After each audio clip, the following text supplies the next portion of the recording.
तो आज हमारी जो फूड हैबिट्स हैं वो हमारी हेल्थ के लिए कितनी रिस्पॉन्सिबल हैं? तो हो क्या गया है ओवर द ईयर्स जो नए फूड्स इंट्रोड्यूस हुए हैं वो हमारी बॉडी उसके लिए तैयार नहीं है, जिसको हम कहते हैं it leads to gut dysbiosis. और ये ना केवल आपके पेट को प्रभावित करती है, पूरे सिस्टम को प्रभावित करती है, जिसके अंदर ब्रेन भी आता है। तो नॉर्थ की बात करें, अगर हम इडली डोसा, फर्मेंटेड फूड या चावल, अगर हम इसको अपनी डाइट में ज़्यादा बढ़ाते हैं तो हमारे गट में प्रॉब्लम हो सकती है। हाँ, जिस खाने को लेके हमारे पुरखे बड़े हुए हैं, ग्रो किए हैं, उसकी जगह हमें नए तरह के खाने हमारी डाइट में इंट्रोड्यूस हुए हैं, उसने प्रॉब्लम क्रिएट की है। कई राइट। बार आप जैसे राजमा आपने रात को भिगोना भूल गए, आपका छोले रात को भिगोना भूल गए, तो आप सुबह क्या करते हैं, मीठा सोडा डाला और जिससे जल्दी से वो गल जाए। सॉफ्ट से हो जाए। गल जाए। ये भी हार्म करता है। ओके। ये आपके विटामिन्स को डिसॉल्व कर देता है। ये तो ओके। आपकी न्यूट्रिएंट वैल्यू ख़त्म हो जाती है। मैं पीडियाट्रिशियन हूँ, ये हमें भी नहीं आइडिया था कुछ।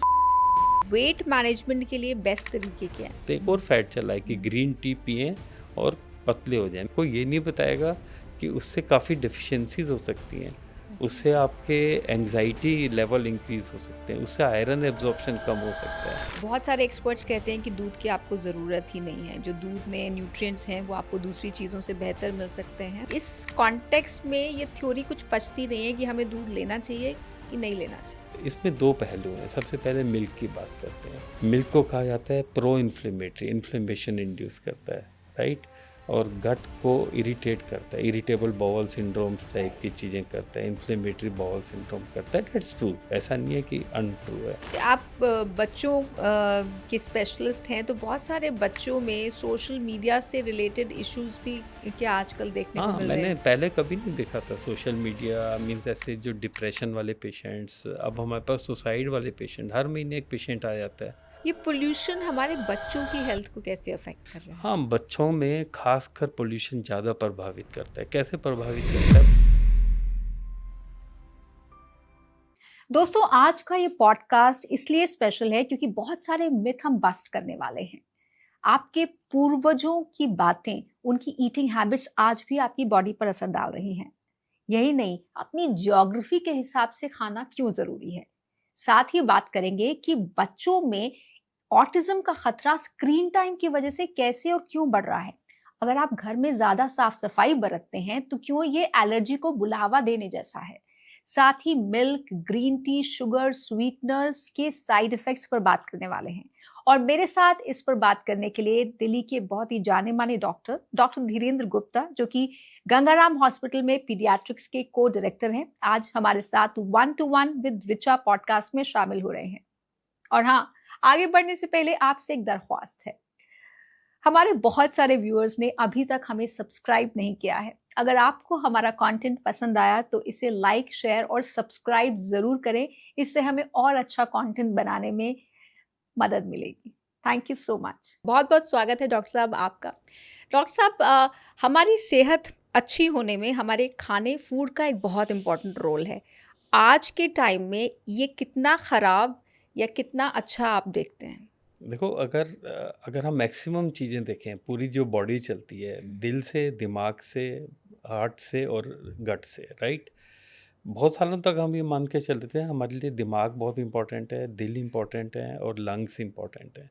लेकिन अगर आप रिसेंटली आप देखो तो आप भी सरप्राइज होंगे कि एक्चुअल में गट चलाती है सबको, जिसको हम कहते हैं गट बायोसिस। और ये जब गट डिसबायोसिस होती है तो पूरे सिस्टम को हिला देती है। बहुत पुराने टाइम से ये कहा जाता था, अगर किसी के अंदर एंटर करना है, किसी को खुश करना है, किसी को मतलब वाइफ्स को बोलते था कि अपने हस्बैंड को अगर आपने खुश करना है तो मतलब उनको आप अच्छा खाना खिलाएंगे, वो खुश होंगे। तो उसका आप रास्ता किसी पेट से जाता पेट से है। रास्ता जाता है, ये बहुत सालों तक। तो मेरे को ऐसा लगता है कि अब साइंस भी कहती है कि इंटेस्टाइन्स मेजर रोल अदा करती हैं हमारे पूरे सिस्टम को चलाने में, एंड यू आर राइट। तो आज हमारी जो फूड हैबिट्स हैं वो हमारी हेल्थ के लिए कितनी रिस्पॉन्सिबल हैं? एक्चुअल में जैसे मैंने आपको बताया, फूड बहुत इंपॉर्टेंट चीज़ है, बट प्रॉब्लम क्या हो गई है, धीरे धीरे धीरे धीरे धीरे इन्वेजन हो गया है फूड का। जैसे अगर हम नॉर्थ को बिलोंग करते हैं, हमारे घर में क्या मेन चावल बेस्ड डाइट नहीं है, हमारा है गेहूं बेस्ड डाइट है, रोटी। राइट। ग्लूटेन बेस्ड डाइट है। धीरे धीरे आप कहोगे कि वेस्ट की डाइट इंट्रोड्यूस होने लगी और एक तरह से ग्लोबलाइजेशन हो गया है। अब इजीली डोसा मिल जाता है आपको, तो आपको ऑफ कोर्स जो आप बचपन से खाते आ रहे हैं उसकी जगह आपको जो अट्रैक्ट करती है वो साउथ की चीज़ें जो आपको नहीं मिली अभी तक, जिनके एडवर्टाइजमेंट बड़े बड़े आते हैं। तो हो क्या गया है, मिक्सचर हो गया है। हमारी गट कंफ्यूज हो गई है। हमारी गट बनी है हमारे नॉर्थ के खाने के हिसाब से, जैसे हमारे पुरखे खाते थे। अब धीरे धीरे कॉर्नफ्लेक्सेस आ गए हैं, कॉम्प्लेक्स फूड आ गया है, आपके बर्गर्स आ गए हैं, फूड जो फैट में रिच हैं। और एक और चीज़ मैं बताता हूँ, कौन सा खाना हमेशा अच्छा लगता है, जिसके अंदर फैट होगा। कभी आप कोई खाना खाएं और आपको लगे यार टेस्ट में मज़ा नहीं आ रहा, तो यू विल फाइंड कि उसके अंदर फैट नहीं होगा या स्वीटनर नहीं होगा। तो चेंजेस क्या आए हैं पिछले अगर 2 डिकेड में देखें, तो कॉम्प्लेक्सिटीज़ आ गई हैं खाने में, सिंप्लिसिटी ख़त्म हो गई है, कॉम्प्लेक्स फूड्स आ गए हैं। हमारे जिस खाने को लेके हमारे पुरखे बड़े हुए हैं, ग्रो किए हैं, उसकी जगह हमें नए तरह के खाने हमारी डाइट में इंट्रोड्यूस हुए हैं। उसने प्रॉब्लम क्रिएट की है। यानी आपका ये कहने का मतलब है कि अगर हम नॉर्थ में हैं तो हमें जो नॉर्थ में डाइट चली आ रही है वही खानी चाहिए, उसी को मेन फूड रखना चाहिए, हमें डाइवर्सिफाई नहीं करना चाहिए। क्या आप ये कह रहे हैं? इसमें मैं 2 बात बोलता हूँ कि जो हमारे घट है, इंटेस्टाइन्स हैं, उसके अंदर माइक्रोबाया होता है, राइट? वो माइक्रोबाया बहुत सालों से पनप रहा है। उसमें गुड बैक्टीरिया, बैड बैक्टीरिया। हमें चाहिए गुड बैक्टीरिया। हमारे गुड बैक्टीरिया की जो आदत है, वो हमारे टिपिकल नॉर्थ इंडियन फूड के हिसाब से बनी हुई है।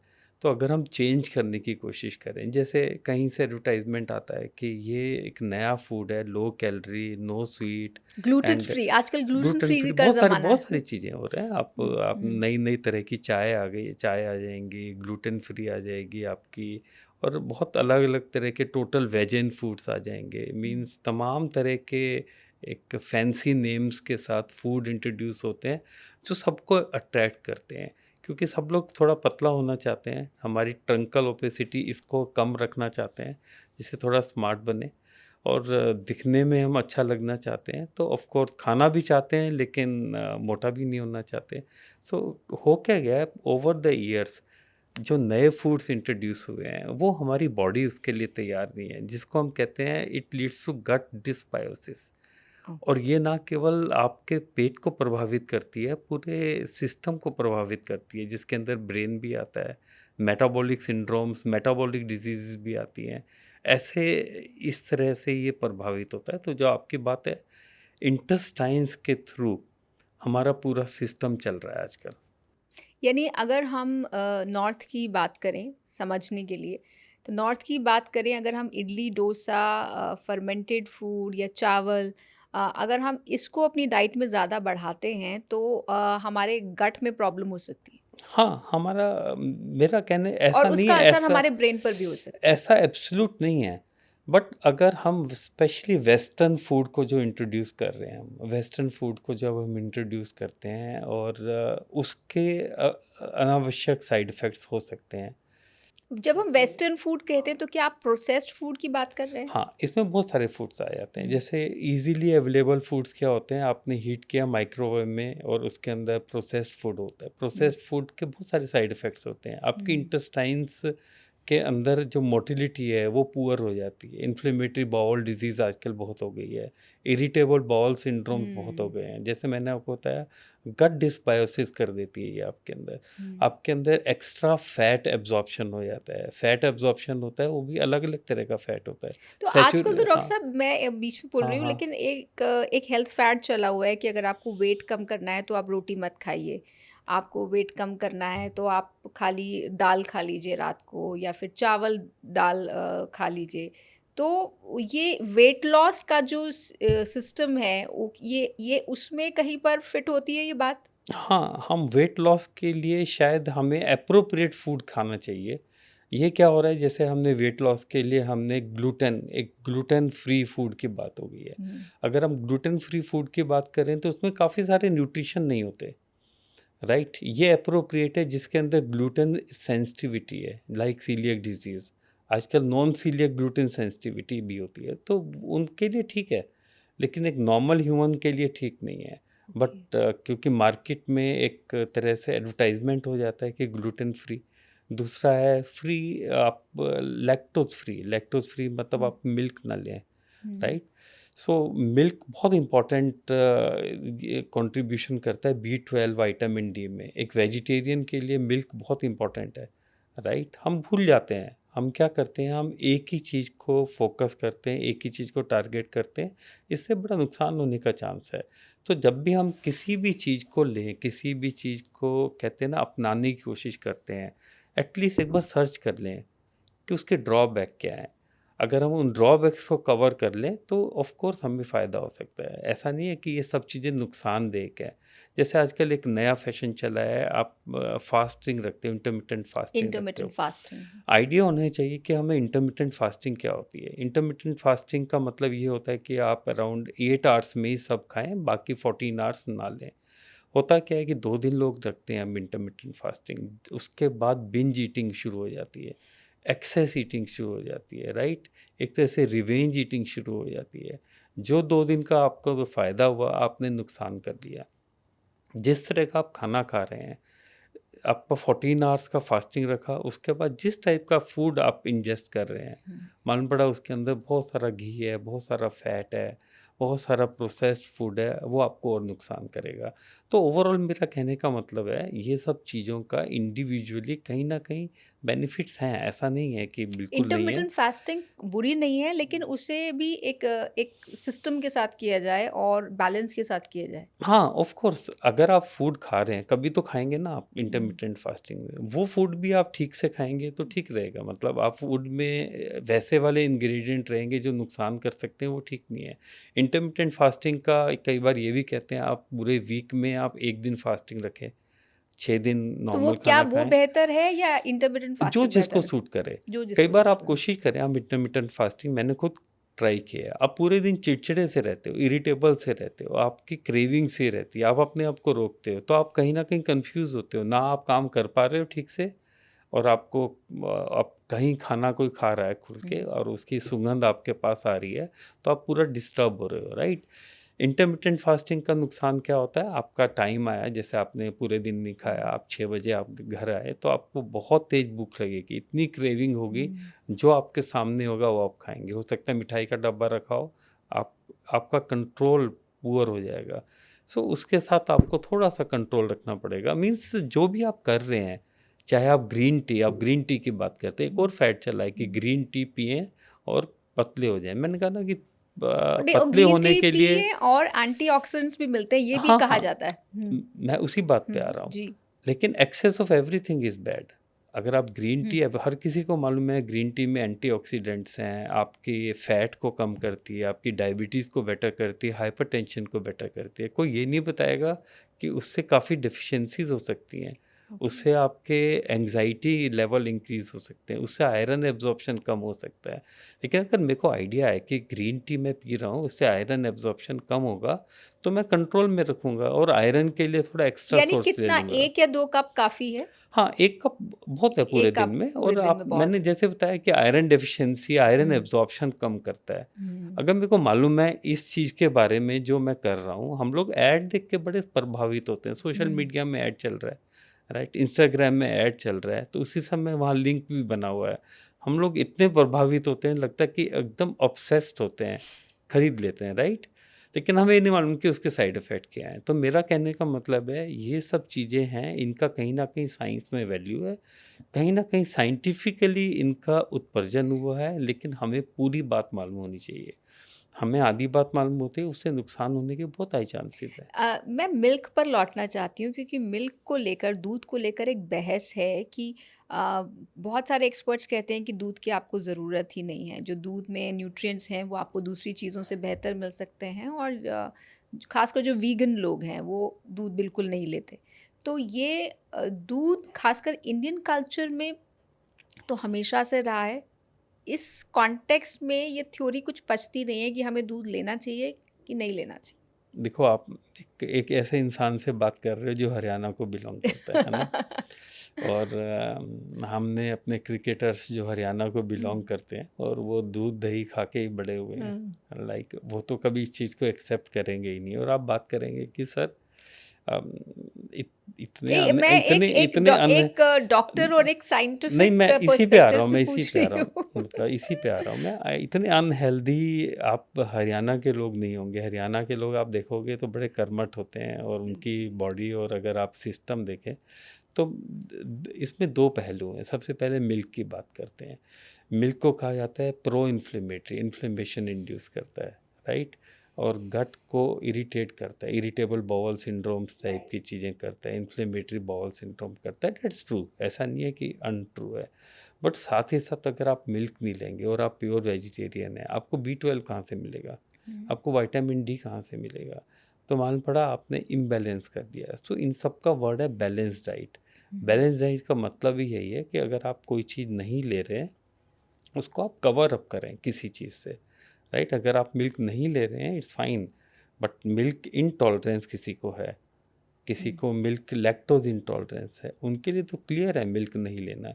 एक नॉर्मल इंसान के लिए मिल्क नहीं लेना, हो सकता है कि वो ट्राई कर रहा हो कि जो मिल्क के साइड इफ़ेक्ट्स होते हैं कहीं ना कहीं उसको मालूम नहीं पड़ रहे और उसके लिए वो बेनिफिट लेना चाहता है, वो मिल्क अवॉइड करे। बट कोशिश करे B12 विटामिन डी कहीं ना कहीं किसी सोर्स से ले।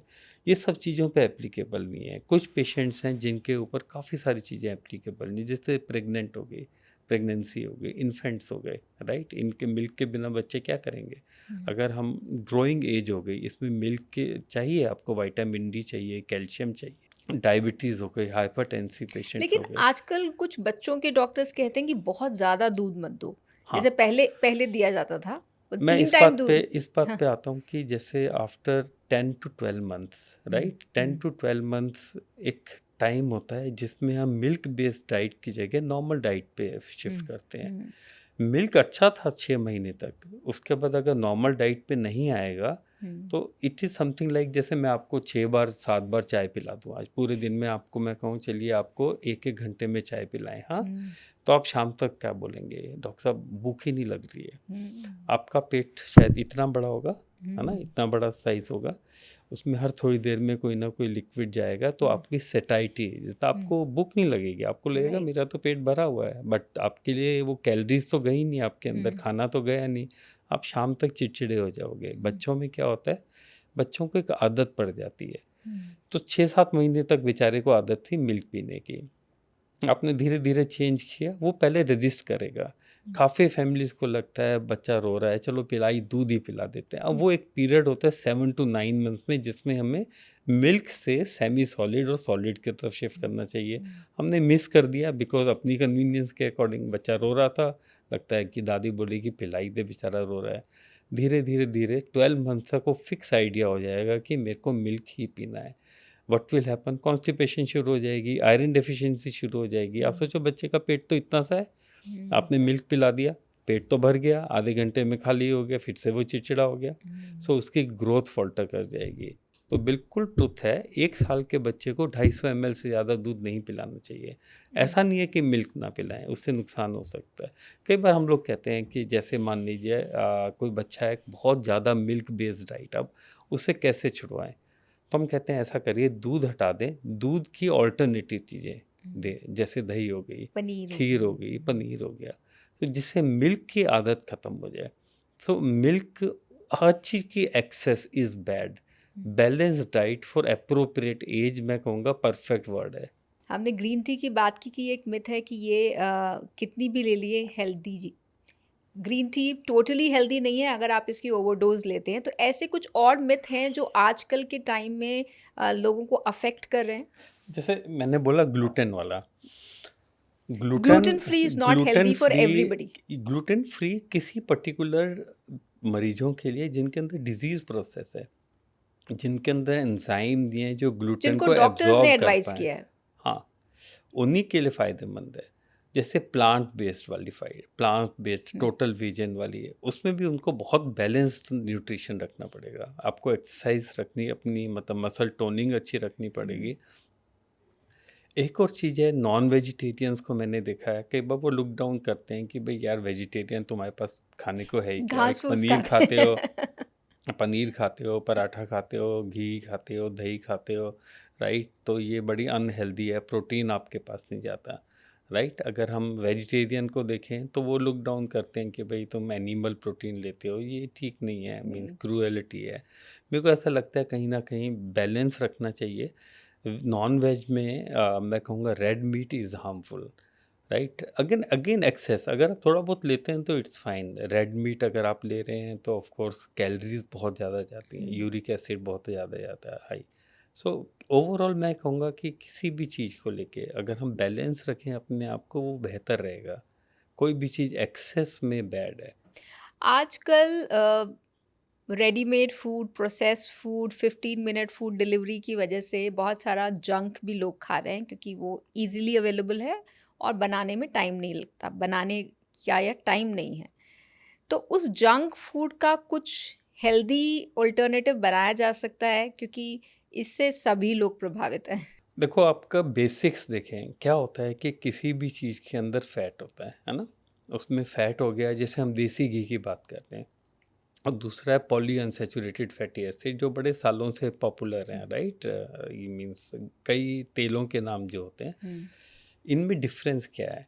तो जो आपके प्रोसेस्ड फूड है उसके अंदर जो फैट है वो है पॉली अनसैचुरेटेड फैटी एसिड। जैसे ही रिपीटेडली हीट करते हैं, रिफाइंड ये जब ऑयल्स। बनते भी हैं, रिफाइंड ऑयल है, ये बनते जब कोई भी चीज़ रिफाइंड ऑयल में बनेगी, वो ऐसा तो होगा नहीं कि रिफाइंड ऑयल हुआ, उसको आपका एक प्रोडक्ट बनाया, उसको फेंक दिया, उससे रीहीट होगा। ये रीहीट इज़ ए प्रॉब्लम।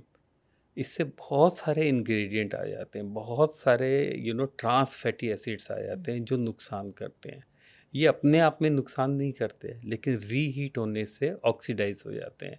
रही बात देसी घी की, एक नॉर्मली एक फैड है जो हम लोग मतलब पिछले 20 सालों से चला है कि भाई देसी घी को अवॉइड करें। देसी घी से मोटापा आता है, सैचुरेटेड फैटी एसिड होगा, उसके अंदर बहुत सारी डिजीज़ हैं, ये भी गलत है।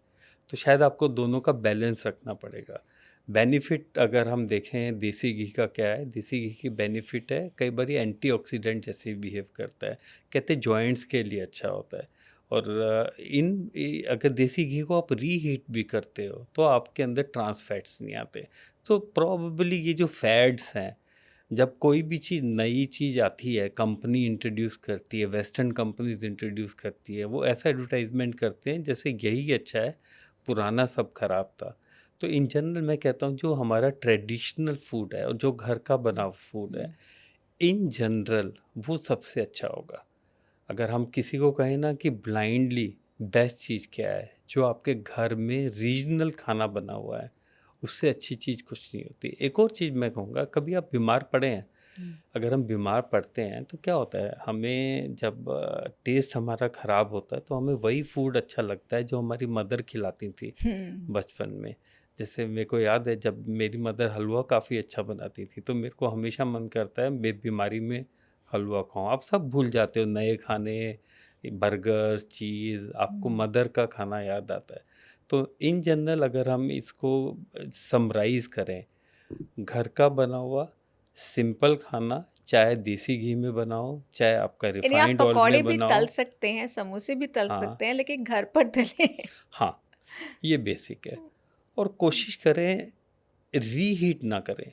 और अगर सपोज़ रीहीट कर भी लिया आपने, ऐसा तो होगा नहीं कि आप हर थोड़ी देर में ऑयल को फेंक देंगे, चेंज करेंगे। रीहीट कर दिया, अब थोड़ा सा ऑयल बच गया, आपने फिर से नए पकोड़े तलने हैं 1 वीक बाद, आप मिक्सअप कर देते हैं, ये भी गलत है।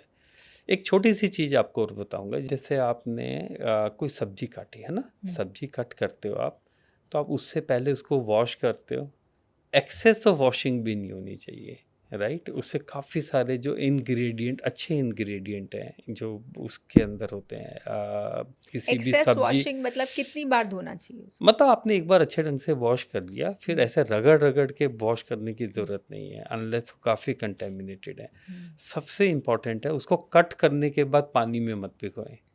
अगर आपने कट करने के बाद काफ़ी देर तक पानी में भिगोया तो जो आपका जो वाटर सॉल्युबल वाइटामिन्स हैं वो सारे निकल गए आपके, राइट। अब फिर आपने सब्जी बनानी शुरू करी, सब्जी बनानी शुरू करी, आपने काफ़ी एक्सेस ऑफ वाटर ले लिया, एक्सेस ऑफ वाटर ले लिया और उसके अंदर आप सब्जी बनाई तो टाइम लगेगा ज़्यादा। वाटर को आप धीरे धीरे धीरे धीरे एवेपोरेट कराओगे जिससे आपकी जो अंदर थिक बन जाए जो करी है, तो और नुकसान कैसे करेगी? एक्सेस ऑफ वाटर से और आपके वाइटामिन्स डिज़ोल्व हो जाएंगे तो आपके पास खाने में वाइटामिन ही नहीं बचे।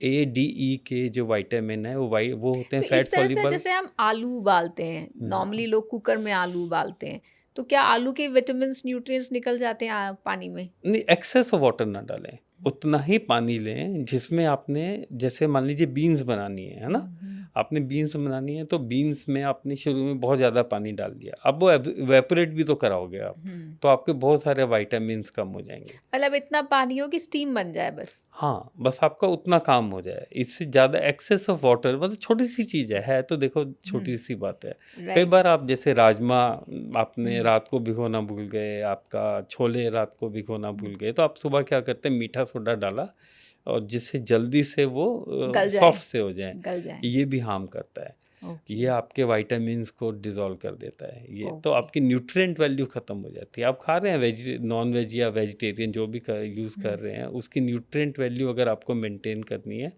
तो आपको अपना कुकिंग स्टाइल भी चेंज करना पड़ेगा। या बहुत ज़्यादा हाई हीट पर करने से भी न्यूट्रिएंट्स हाँ खत्म जी, हो हाँ जाते जी, हैं। बिल्कुल बिल्कुल। एक्सेस ऑफ हीट सब चीज़ डिस्ट्रॉय करेगी। जब वो प्रोटीन को डिस्ट्रॉय करेगी तो ऑफ कोर्स आपके वाइटामिन्स को भी डिस्ट्रॉय, हीट लेबाइल वाइटामिन्स ख़राब हो जाएंगे। और सब फूड की तो बात हो गई, वेट मैनेजमेंट के लिए बेस्ट तरीके क्या है? देखो वेट कैसे बढ़ता है, वेट मैंने कहा ना कि कभी ग्रीन टी से लेके, जो हमारी बात हुई ग्लूटेन से लेके, और एक और बात है स्वीटनर्स, राइट। शुगर आजकल एक free. Fashion sugar free, low sugar, low calorie, अब कहीं भी लिखा होता है, मतलब मेरे को भी अट्रैक्ट करता है वो, राइट। जैसे ही मैं देखता हूँ कि ज़ीरो कैलोरी, तो सबसे पहले उधर की तरफ जाता है कि चलो स्वाद भी आ जाए और मेरे को मेरे अंदर कैलोरीज भी ना जाएं, तो अब वो गिल्ट फीलिंग नहीं होती, राइट। सो अगर हम स्वीटनर्स की बात करें, फिर बात करते हैं वेट की, है ना। स्वीटनर्स, आर्टिफिशियल स्वीटनर्स 3 तरह के होते हैं। एक होते हैं totally art free, totally you can say synthetic. Second होता है प्लांट बेस्ड होता है। थर्ड होता है अल्कोहल बेस्ड शुगर्स होती हैं, राइट। तो ऐसा नहीं है कि सारे हार्मफुल हैं, बट इसमें जो बेस्ट हैं वो प्लांट बेस्ड होते हैं। और अगर आपने यूज़ करना भी है, क्योंकि 600 टाइम्स स्वीटन होते हैं, राइट। जो 600 टाइम, तो आपको कम लेना पड़ता है, उसके अंदर कैलोरीज कम होती हैं या ना के बराबर होती हैं। इसका फ़ायदा ये होता है कि आप कंज्यूम कर सकते हैं विदाउट कंज्यूमिंग कैलोरीज, तो आपकी कैलोरीज बच जाती हैं। लेकिन इसके ड्रॉबैक देखिए, ड्रॉबैक लोग कहते हैं कैंसर हो जाता है, ऐसा नहीं है, ऐसा बिल्कुल भी नहीं है, कैंसर टाइप के नहीं होते हैं, बट आपको लिमिटेड अमाउंट में लेना पड़ेगा। शुगर अगर के आपका ऑल्टरनेटिव्स। अगर आप कोई जैसे कोक टाइप के कोई ड्रिंक्स देखेंगे, उसके अंदर आप देखेंगे जो आप स्वीटनर लिखा हुआ है, उसका 40 मिलीग्राम पर KG per day, something like, एक फिक्स अमाउंट है, उसके एक्सेस नहीं जा सकते। इसमें बहुत सारी प्रॉब्लम शुरू हो जाती हैं। आपकी एंग्जाइटी लेवल कहते हैं ये इंड्यूस कर देता है, आपकी गट डिसबायोसिस कर देता है आपके अंदर, अगर हम आपके ज़्यादा अंदर yes sugar free yes sweeteners yes का यस इस्तेमाल यस करते हैं। आपकी डायबिटीज़ टाइप 2 डायबिटीज़ भी इंड्यूस कर सकता है ये। हो। सो ऐसा नहीं है कि कोई भी चीज़ फ्री है, कोई भी चीज़ मतलब जिसको मैं कहता हूँ nothing comes free of cost, आपको कोई ना कोई साइड इफ़ेक्ट होगा। तो excess of everything is bad. ये स्वीटनर लें, लेकिन प्लांट बेस्ड लें तो आपके लिए बेहतरी होगी। प्लांट बेस्ड में जैसे स्टीविया। हाँ, या स्टीविया हो गया, मंक फ्रूट हो गया, मंक फ्रूट एक आता है, उसको ओके। लें आप, और थोड़ा सा टेस्ट ऑल्टर कर देते हैं। एक और चीज़ करता है, काफ़ी लोगों की काफ़ी स्टडीज़ कहती हैं कि एक बार आप ये स्वीटनर लेना शुरू कर दें तो आपका टंग जो है स्वीट तो हो गई, आपका स्वीट टूथ शुरू से था, वो उसको और एग्जेजरेट कर देगा, फिर एक्चुअल में आप स्वीट ज़्यादा खाने लगोगे, ओके। और आपकी स्वीटनेस की जो डेफिनेशन है, आपकी जो टंग है, उसके लिए ऑल्टर हो जाएगी, थोड़ी सी कड़वी सी स्वीटनेस आपको ओके। अच्छी लगने लगेगी। आई मीन टू से, और गट फ्लोरा को डिस्टर्ब करता है। सो कहने का मतलब है कुछ भी चीज़ फ्री नहीं आती, हर चीज़ में कुछ ना कुछ तो आपको साइड इफ़ेक्ट्स होते ही हैं। So nothing is good for health if taken in excess. Excess में कुछ भी नहीं लेना चाहिए, लिमिट में लो, सब चीज़ ठीक है। वेट मैनेजमेंट एक बहुत बड़ा इशू है सारे लोगों के लिए, क्योंकि हमारी लाइफस्टाइल में अब उठना बैठना कम हो गया है, चलना फिरना कम हो गया है, हम एक ही जगह बैठ के काम करते हैं, तो उसके लिए कोई खास सलाह? हाँ, सबसे डिफ़िकल्ट क्वेश्चन है, आंसर बड़ा ईज़ी है लेकिन उसको अपनाना बड़ा मुश्किल है। अभी ना रिसेंटली एक स्टडी हुई थी, ये हुई थी प्राइवेट स्कूल और गवर्नमेंट स्कूल्स में, दिल्ली में ही हुई थी। तो प्राइवेट स्कूल में दे फाउंड कि 5% ज़्यादा ओबेसिटी है। ओबेसिटी कैसे होती है? जैसे बैंक है ना? आप पैसे डालते हो, पैसे उसमें से खर्च करते हो। बैंक में आपका एक्सेस ऑफ मनी कैसे आएगा? जब आप डालते रहोगे और पैसे नहीं निकालोगे। तो हमारी बॉडी क्या है? हमारी बॉडी एक फैट सेल्स हैं, उसमें कोई भी चीज़ एक्सेस में डालोगे, आप शुगर एक्सेस में डालोगे तो बॉडी क्या करेगी? एक्सेस शुगर को फैट में कन्वर्ट कर देगी। ये फैट इकट्ठा होता रहेगा, आप उसकी कैलोरीज को कंज्यूम नहीं करोगे, कंजम्पशन कम होगी आपकी, तो आपके मोटापा आ जाएगा।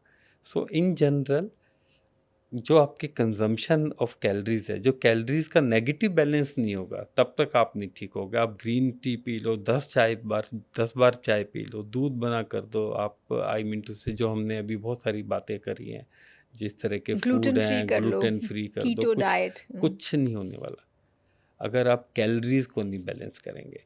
नॉर्मली क्या होता है कि आपने ईटिंग हैबिट्स आपकी वही रही, क्रेविंग आपकी वही रही, लेकिन आपकी फ़िज़िकल एक्टिविटी कम हो गई।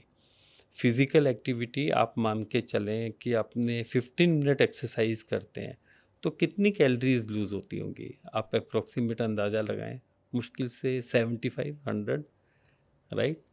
और आप एक चाय जिसमें 2 चम्मच शुगर है, उसकी कैलोरीज 120 होती है। तो आप इमेजिन कर सकते हो कि आपको इकट्ठा करना, कहते हैं ना, माल को इकट्ठा करना कितना इजी है और उसको कंज्यूम करना कितना। तो सबसे पहले आपको डाइट कंट्रोल कोशिश करनी पड़ेगी कि एक्सेस में ना खाएं।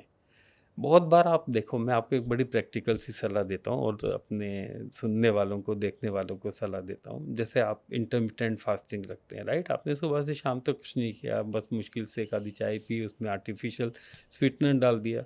शाम को ऑफकोर्स आपको भूख लगेगी। तो जब आप एंटर करते हैं अपने घर में या कहीं भी जहाँ आपके लिए फूड है, तो आपको ऐसा लगेगा एकदम बहुत सारा खाने का मन करेगा। आप क्या करें, थोड़ा सा खा के रुक जाए, आधे घंटे का गैप दे दें, तो आपकी जो इनटेक है सडनली कम हो जाएगी। लेकिन आप कंटिन्यूएशन में खाएंगे तो most of time what happen, there is a disparity. Satiety centre, मेरा जो ब्रेन है और जो मेरा पेट की डिमांड है, वो अलग अलग काम करती है। जैसे कहते हैं ना हम हिंदी में, नीयत भर गई पेट भर गया बट नीयत नहीं भरी, राइट? ऐसे ही होता है। आप थोड़ी देर के लिए रुक जाए, आपने 2 चपाती ली अपनी डाइट के अकॉर्डिंग, थोड़ी देर वेट कर लिया, तो आपकी जो क्रेविंग है वो 50% कम हो जाएगी। इन जनरल आपको कैलोरी इनटेक कम करना पड़ेगा, उसकी यूटिलाइजेशन बेटर करनी पड़ेगी। कैसे आप उसकी यूटिलाइजेशन बेटर करते हो, कितनी फिजिकल एक्टिविटी करते हो, सारा उसी पे बेस्ड है। जब आपने क्रेविंग्स की बात की, तो शुगर क्रेविंग्स एक ऐसी चीज़ है जो 90% लोगों को अफेक्ट करती है, कि शुगर क्रेविंग्स बहुत होती हैं। उन शुगर क्रेविंग्स को काबू करने का कोई उपाय है? हम्म ये ना हम लोग शुरू से प्राइड कर लेते हैं कि देखो हम तो दूध दही, हमारा खानदान दूध दही खाने वालों में से, हम तो बिना मीठे के रह नहीं सकते, हमारे यहाँ ये वाली मिठाई अच्छी बनती है, ये वाली मिठाई, आई मीन टू से everybody is obsessed with means मिठाइयाँ या इन सब से स्वीट्स, स्वीट्स वगैरह डेजर्ट्स, का डेजर्ट। केक्स, तो बहुत और चीज़ें हो गई हैं। मीन्स हर कोई ऑब्सेस्ड है, और स्पेशली हमारे यहाँ त्यौहार कितने आते हैं, हम्म, तो सबसे बड़ा कल्प्रिट होता है जो मिठाइयाँ घर पे आ जाती हैं, राइट? कोशिश करें, मैंने बीच का एक रास्ता निकाला है। मेरे पास पेशेंट देके जाता है, मैं नॉर्मली एक्सेप्ट नहीं करता, और एक्सेप्ट करता भी हूँ तो मैं वहीं पे लोगों को दे देता हूँ, राइट? क्योंकि हमारी लाइफस्टाइल सेडेंटरी है। अगर हम उतनी मीठा खाएंगे तो हमारी वो कन्वर्ट हो जाएगा फैट में। और रही बात कि जैसे मैंने आपको बताया ना कि शुगर क्रेविंग स्टार्टिंग कहाँ से हुई, अगर हम बेसिक बात पे आए, अगर आपने किसी फॉरेन बच्चे को देखा होगा, फॉरेनर्स को देखा होगा, वो बिना शुगर के ब्लैंड डाइट, बिना नमक के आराम से खा लेते हैं। हम लोगों को क्या आदत है, जब तक बिल्कुल गरम गरम ना खाना मिले, राइट, घी मक्खन ना रखा हो, उसके अंदर कोई शुगर खुशबू वाली आनी चीज़ चाहिए। ना हो, मतलब बस जीभ पे रखते ही जब तक मेल्ट ना हो तब तक हमें मज़ा नहीं आता। ये स्टार्टिंग कैसे हुई? ये हमारे फर्स्ट 2 ईयर की प्रॉब्लम है।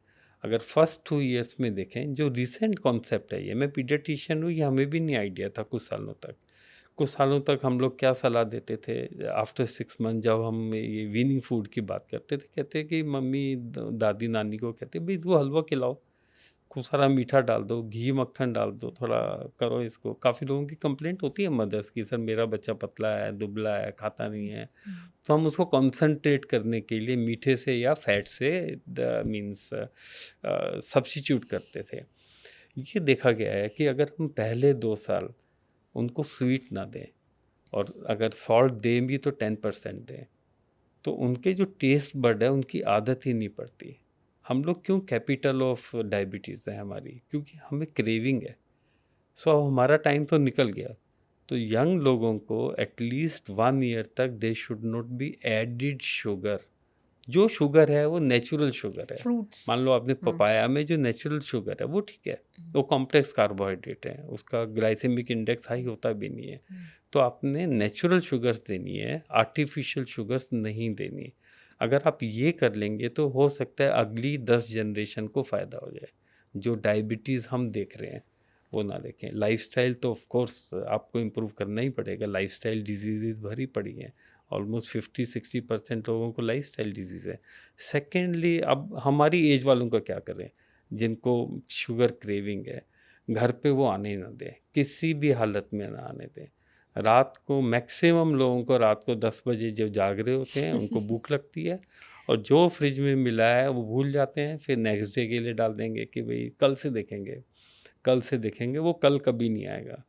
कुछ लोग डार्क चॉकलेट भी लेते हैं कि चलो ये थोड़ी सी बिटर है, थोड़ा मीठा भी है, थोड़ा बिटर भी है, इससे काम चल जाएगा। हाँ, इसमें एंटीऑक्सीडेंट्स होते हैं। मैंने कहा ना, हर चीज़ में कोई ना कोई फ़ायदा भी है, कोई ना कोई नुकसान है, लेकिन excess of everything is bad. Right. या फिर मीठा बनाएं तो कम मीठे से बनाएं घर में। हाँ, ऑफ कोर्स कम मीठे में खाएं, बट ये ना कि अगर आप कंज्यूम एक्सेस में कर लोगे तो क्या होगा तो आपको? क्या होगा? कम मीठे में भी आपका कहीं ना कहीं फिर वो क्या होगा कि कम मीठे वालों में आप देखोगे कि जैसे मेरे फादर हैं, कम मीठा हो, मज़ा नहीं आया इस बार, तो अच्छी नहीं बनी है, राइट। सो मेरे को ऐसा मानना है कि excess of everything is bad, और कहीं ना कहीं हमें मॉडिफाई करना ही पड़ेगा। और अगर आप आसपास देखें, अपनी कॉलोनी में देखें, तो सबसे ज़्यादा किस चीज़ की शॉप्स हैं? या तो मोबाइल की या केमिस्ट की। केमिस्ट की शॉप्स बढ़ती जा रही हैं, इसका मतलब कहीं ना कहीं अनहेल्दी पॉपुलेशन इंक्रीज हो रही है। राइट। अगर हम बच्चों की हेल्थ पर बात करें, क्योंकि बच्चों का भी जो लाइफस्टाइल है वो सेडेंट्री हो गया है, वो ज़्यादा घूमते फिरते नहीं हैं, या खेलने का टाइम सीमित हो गया है, स्क्रीन टाइम बढ़ गया है, उस पर आप क्या सलाह देंगे? क्योंकि उससे बच्चों की हेल्थ भी अफेक्ट हो रही है। स्क्रीन टाइम से शुरू करें तो आपका कितना होगा स्क्रीन टाइम? काफ़ी है, क्योंकि मेरा काम स्क्रीन से जुड़ा हुआ तो है। हम लोग बहुत बार, जैसे मेरे से भी बोलते हैं लोग कि सर आपका स्क्रीन टाइम बहुत ज़्यादा है, तो मैं बहाना सा, उसमें आधा बहाना भी होता है कि भाई मेरा काम ही स्क्रीन से चलता है, तो मैं कैसे अवॉइड करूं। सो अगर आप टाइम देखेंगे तो एडल्ट के लिए 2 to 3 आवर्स है, लेस देन 2 आवर्स। और एक फर्स्ट 2 ईयर्स में screen time should be 0। Family से अगर वीडियो कंसल्ट करना है उतना अलाउड है। 3 to 5 ईयर में 1 आवर है, 5 to से 12 ईयर में 1.5 to 2 आवर से ज़्यादा नहीं है स्क्रीन टाइम।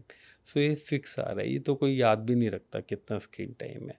स्क्रीन टाइम का ड्रॉबैक होता है आपकी पोस्चरल प्रॉब्लम शुरू हो जाती हैं। सेकेंडली, आप जब बैठे होते हो तो बैठे बैठे थोड़ी सी क्रेविंग होगी, तो जैसे ही पास में चिप्स का पैकेट खुला, वो कहते हैं ना, पैकेट खुला और आपके कल प्रोग्राम में था पेट फूला। सो बैठे बैठे आपको मालूम भी नहीं पड़ता आप कितनी कैलोरीज कंज्यूम कर गए। सो दूसरा है रात को देर से सोना। स्क्रीन टाइम का क्या बच्चों की ब्रेन हेल्थ पर भी कोई असर हाँ पड़ता हाँ है? बिल्कुल। एक तो टर्मिनोलॉजी है जिसको हम ऑटिज्म, आज देखते होगे आप, ऑटिज्म एक ई autism means because of screen time autism होने लगा है। ओह। ठीक है, मेरे पास एक बच्चा आता था नॉर्थ ईस्ट का, सिक्किम का, एंड उसकी मदर बड़ी वरीड थी कि सर ये तो ऑटिस्टिक है, क्योंकि मेरे को लग रहा है कि ये ध्यान ही नहीं देता है, देखता भी नहीं है, जैसे टिपिकल बच्चे होते हैं ऑटिस्टिक के, अपने मस्त रहते हैं। और बाद में मालूम पड़ा वो स्क्रीन टाइम था, उसने स्क्रीन टाइम बंद कर दिया तो वो 2 महीने में बिल्कुल ठीक हो गया। तो ये बहुत बड़ा कंट्रीब्यूशन है। हम लोग इंटरेक्ट नहीं करेंगे।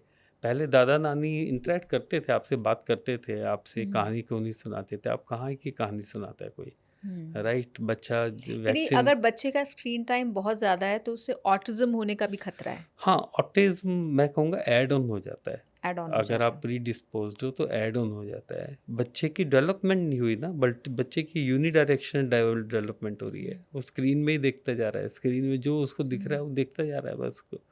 तो उसकी मल्टी डायमेंशनल ग्रोथ ही नहीं हो रही है ब्रेन की।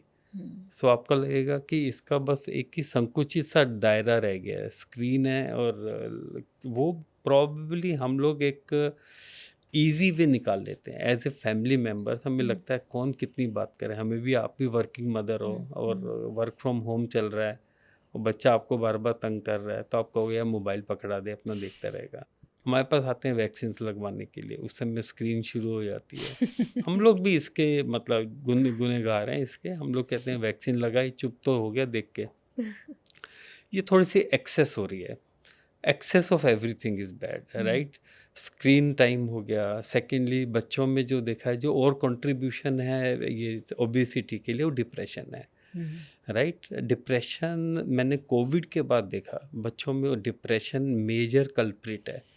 आप जब डिप्रेस होते हो, आपने देखा होगा कार्बोहाइड्रेट आप खाते हो, रात को आपको एंग्जाइटी हुई, आप कुछ चीज़ ढूंढते हो कार्बोहाइड्रेट जैसी, जैसे ही वो आप कंज्यूम करते हो आपको अच्छा लगता है, राइट? कंज्यूम करते हो तो आपके अंदर गट फ्लोरा डिस्टर्ब हो जाता है। एक बड़ी इंटरेस्टिंग सा फैक्ट है, जब भी आप कार्बोहाइड्रेट डाइट लोगे तो आपकी गट जो है ना, वो कुछ एसिड्स बनाती है। वो एसिड्स ब्रेन को और डिप्रेस करती है, राइट? तो ये गट डिसबायोसिस, बहुत सारी चीज़ें गट से चल रही हैं। अगर आप अच्छा फूड लेंगे तो गुड बैक्टीरिया आएगा, तो वो आपको चेंज अच्छे गट करेगा। के लिए क्या अच्छे फूड्स होने चाहिए?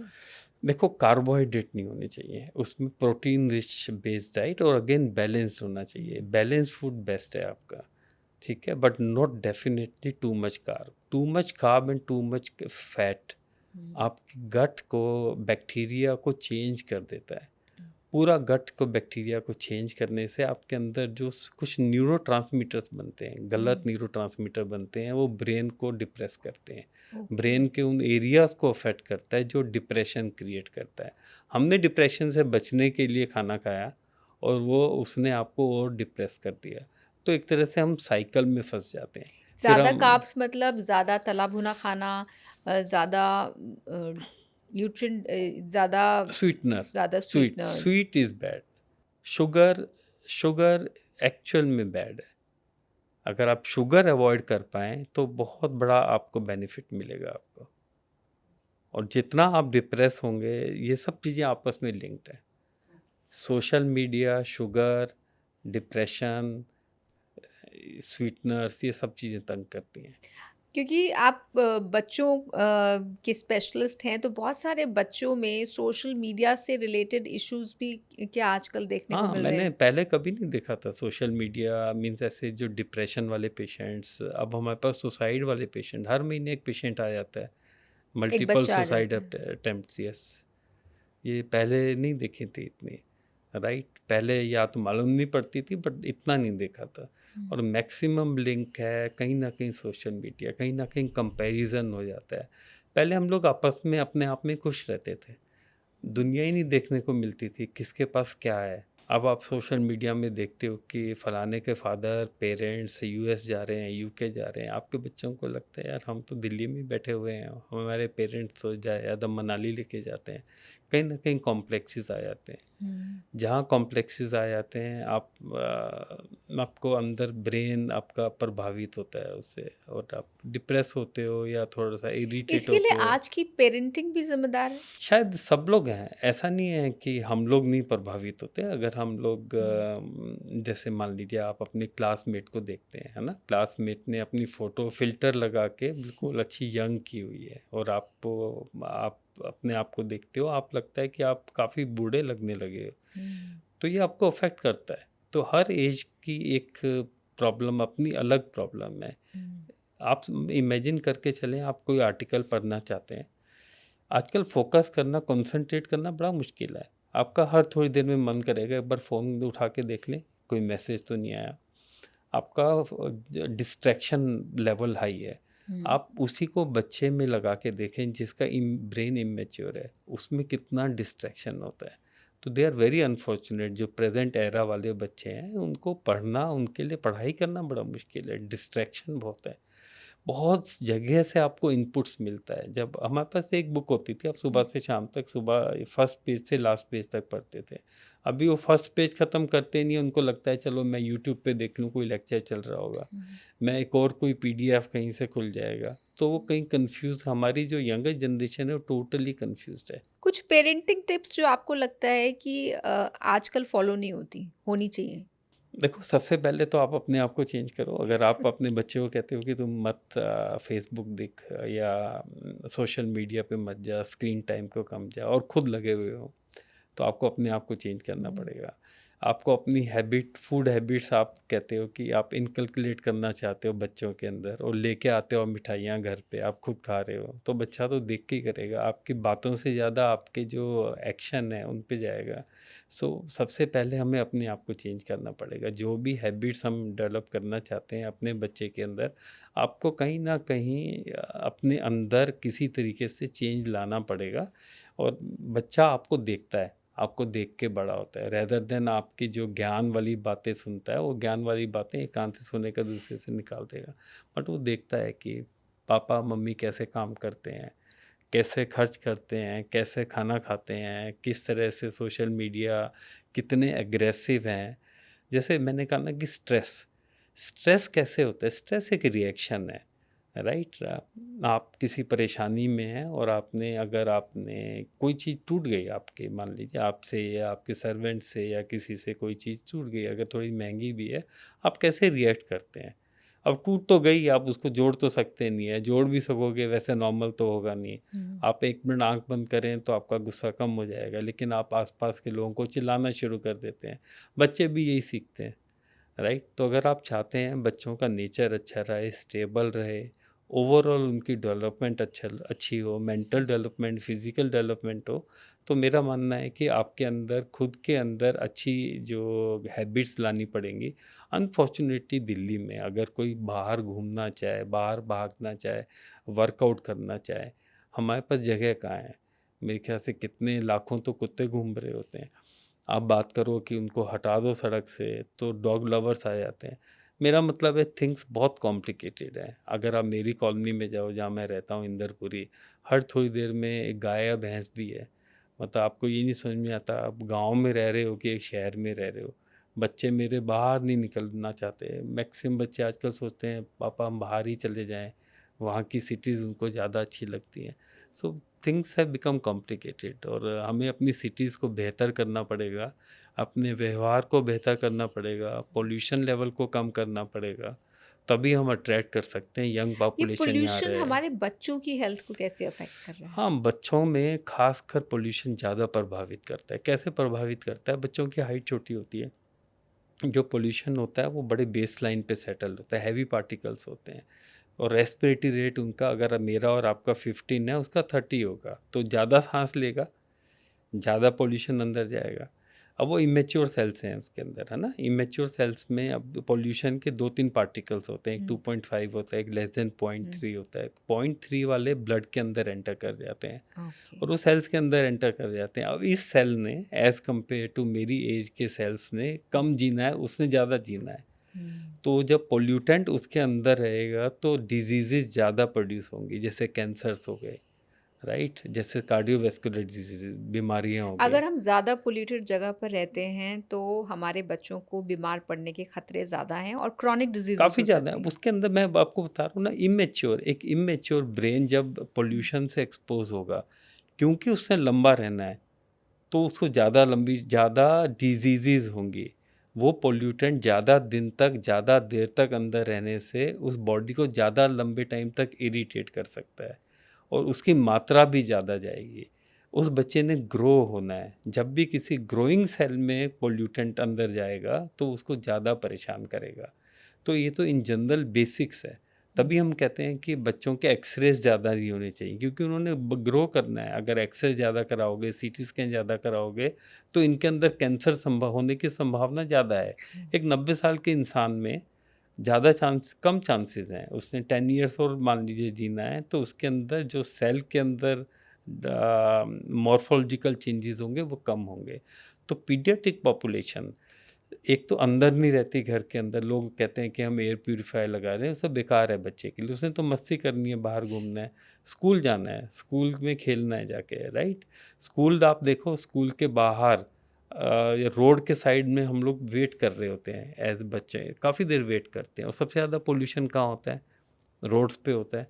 इन घरों में जो घर विद इन 100 मीटर किसी मेन रोड के होते हैं, वहाँ पे पोल्यूशन लेवल हाई होता है और प्रभावित होता है। और आप इमेजिन नहीं कर सकते, ये प्रभाव केवल बच्चे से नहीं शुरू होता है, प्रेग्नेंट वुमेन से स्टार्ट होता है। जब प्रेग्नेंट वुमेन के अंदर पोल्यूटेंट जाता है तो इन यूट्रो पे अफेक्ट करता है। बच्चे के अंदर एलर्जी प्रोड्यूसिंग सेल्स की टेंडेंसी ज़्यादा होती है। जब ये बच्चा पैदा होगा तो इनका स्टंट होगा, छोटा साइज़ होगा, और इनके अंदर एलर्जी प्रोड्यूसिंग सेल टाइप 2 जिसको कहते हैं हम, वो ज़्यादा हाई चांसेस होंगे कि लेटर ऑन ही एलर्जिक बने। यानी पोल्यूशन का डायरेक्ट कनेक्शन एलर्जीज से है। अगर हमारे सोसाइटी में एलर्जीज बढ़ रही हैं, सेंसिटिविटीज़ बढ़ रही हैं स्किन की, बॉडी की, तो उसमें पोल्यूशन का भी रोल है। एलर्जी किसी भी चीज़ से जो रिपीटेडली एक्सपोजर होता है, उससे बॉडी एक रिएक्शन बनाता है, राइट। उसको हम एलर्जी बोलते हैं। एलर्जी मल्टीफैक्टोरियल है। कैसे मल्टीफैक्टोरियल है? जैसे मैंने आपको बताया कि अगर आप पोल्यूशन से रिपीटेडली पोल्यूशन आपको मिलता है, राइट, तो आप एक्सपोज होते हो। सेकेंडली एक होता है क्लीन हाइपोथेसिस। सपोज हम लोग पहले 20 साल पहले कीचड़ में खेलते थे, राइट है, पूरे हम 10 कज़न्स बैठ के इकट्ठे एक दूसरे को इन्फेक्शन देते थे, बैक्टीरियल इन्फेक्शन बहुत होते थे। धीरे धीरे धीरे न्यूक्लियर फैमिलीज़ हो गई, अब बहुत क्लीनलीनेस रह गई। तो जितना क्लीनलीनेस होगी तो बॉडी के अंदर दो तरह के रिएक्शन होते हैं, टाइप 1 टाइप 2, राइट। तो TH1 होती है जो बैक्टीरिया से क्या कहते हो कि इंक्रीज होती है। TH2 होती है वो क्लीनलीनेस से। तो हमारी बॉडी जो है वो TH2 की तरफ चली जाती है, जो इसको कहते हैं क्लीन हाइपोथेसिस। अगर जितना हम क्लीनलीनेस में रहेंगे, अपने बच्चों को ओवर क्लीन एटमॉस्फेयर में रहेंगे, बाहर खेलना अलाउ नहीं करेंगे क्योंकि बाहर धूल है, गंदगी है, उतने चांसेस हैं एलर्जी होने के। जितना हम आर्टिफिशियल एटमॉस्फेयर में रहेंगे, उतना चांसेस है हम एलर्जी होने के। जितना हम आर्टिफिशियल फूड जल्दी इंट्रोड्यूस करेंगे बॉडी के अंदर, मान लीजिए आप artificial cow's milk less than 6 months में इंट्रोड्यूस कर देते हो, राइट, मदर्स मिल्क होना चाहिए, उसके अंदर एलर्जी होने के ज़्यादा चांसेस हैं क्योंकि उसकी गट इमेच्योर है। तो आपका जो काउज मिल्क का पार्टिकल है वो तो काओ के बच्चे के लिए, बछड़े के लिए बना हुआ है, हमारे लिए तो नहीं बना हुआ है। तो वो अंदर प्रोटीन एंटर कर जाएगा, तो बॉडी उसके अगेंस्ट रिएक्ट करेगी। Anything artificial, too much cleanliness leads to allergy. Okay, यानी बच्चों को अगर हमें एलर्जी से बचाना है तो उन्हें हमें बाहर भेजना चाहिए, धूल मिट्टी में खेलें, जिससे कि उनकी बॉडी की रेजिस्टेंस बढ़े। हाँ हाँ, रेजिस्टेंस मैं कहूँगा कि रेजिस्टेंस की डायरेक्शन गलत हो रही है। रेजिस्टेंस तो है, ऐसा नहीं है कि रेजिस्टेंस कम है एलर्जिक पेशेंट में, उसकी जो डायरेक्शन है। मान लीजिए आपकी थॉट प्रोसेस है, आपके पूरे दिन थॉट प्रोसेस है, कंस्ट्रक्टिव थॉट प्रोसेस है, एक डिस्ट्रक्टिव थॉट प्रोसेस है। तो अगर आप किसी को ट्रेन करें तो वो सेना वाला भी बन सकता है, सैनिक भी बन सकता है, उग्रवादी भी बन सकता है, राइट। तो हमारी ट्रेनिंग जो है अगर ठीक डायरेक्शन में नहीं है तो हम एलर्जी की तरफ जा सकते हैं। Okay, right. Thank you so much doctor साहब, आपने बहुत सारी दिलचस्प और बहुत ही वैल्यू एडिंग बातें बताई जो मुझे लगता है कि हमारी ऑडियंस को बहुत काम आएंगी, और बहुत सारे मिथ्स भी हमने तोड़े हैं। Thank you so much for coming on the show. Thank you. Thank you.